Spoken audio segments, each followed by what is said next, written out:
Hey guys, how's it going? Justin here with Practically Squared. Welcome back to the channel. In today's video, what I wanted to take a minute to talk to you guys about is an answer to a question that I've got a lot over the past couple months, and that's what happened to all the suppressor content. So to catch you guys up a little bit, I've been doing suppressor content for a couple years now. I filmed a ton of content on a ton of different cans.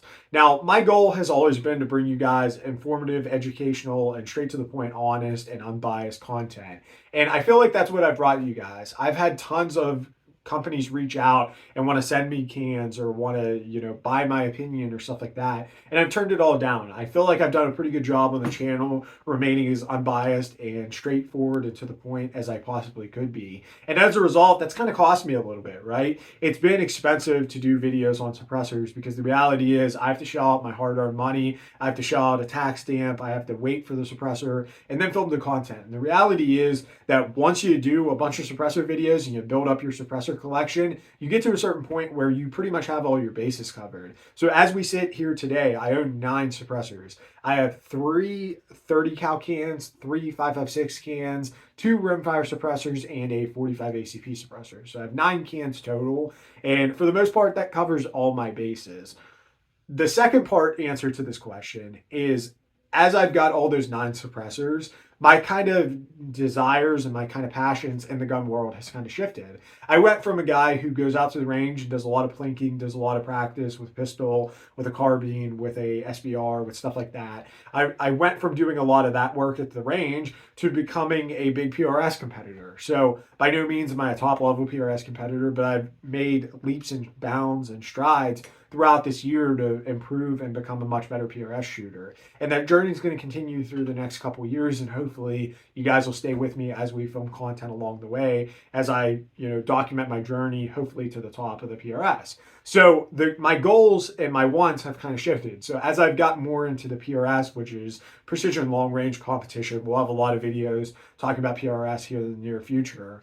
But as my desires have shifted to the PRS stuff, my desires have kind of shifted away from the suppressor stuff because suppressors aren't something that we use a lot in PRS. The main reason being is because at the end of the day, we're after getting as little muzzle rise as possible and as short of a recoil impulse as we can. And the reality is suppressors generally have a little bit more recoil and a little bit more of a recoil impulse than a dedicated big fat old break. And we're all going to be wearing Ear Pro anyway, so it doesn't really matter. There's tons of other things we could talk about. Maybe in a future video, we'll address why suppressors in PRS aren't as popular as you would think. But the reality is that as I've got into PRS, my needs and my desires for suppressors have kind of went away.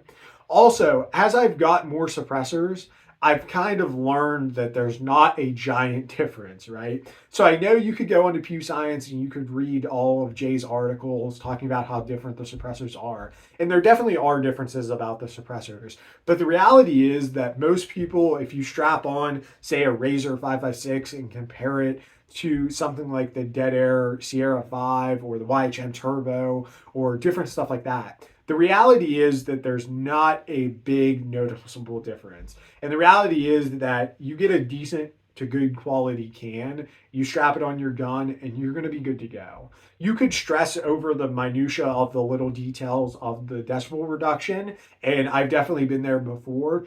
But the reality is, what does that do for you in the real world? Like, whenever we're talking practically speaking, is there a big difference in terms of downrange effect of a better suppressor versus a, call it, lower tier suppressor? And the reality is, I don't feel it's a big difference. I feel like you should do your research and you should buy a good can, but don't get hung up in the details of can A versus can B versus can C.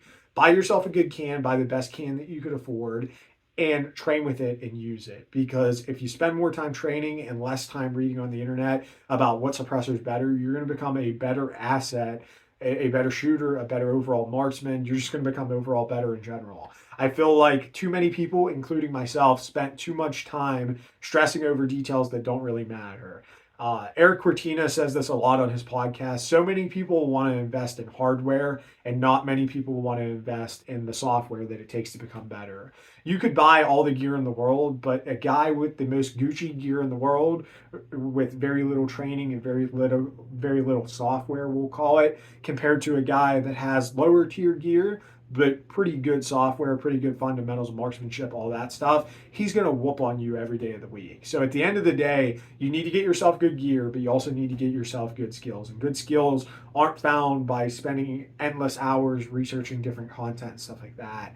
It's meant by going out to the range and training. So guys, I hope you enjoyed today's video. I hope it didn't come off like brash or anything like that, but this is just kind of my honest answer. I think suppressors are cool. I really enjoy them. Maybe I'll buy some more in the future, but with 9 suppressors, I really don't see a need for them, especially being that I'm using my suppressors littler now than I ever have before, and that's mainly because of PRS. But anyways, guys, I hope you enjoyed the content. If you did, drop a comment down in the comment section below. As I said, my channel's never been financially supported by anybody or anything like that, so my support comes from you guys. The more you guys like these videos, the more you guys subscribe to the channel, the more you guys interact with me over on Instagram, the more I'm going to continue to post this stuff. I make no money off of it, so throw me the support. It means a lot.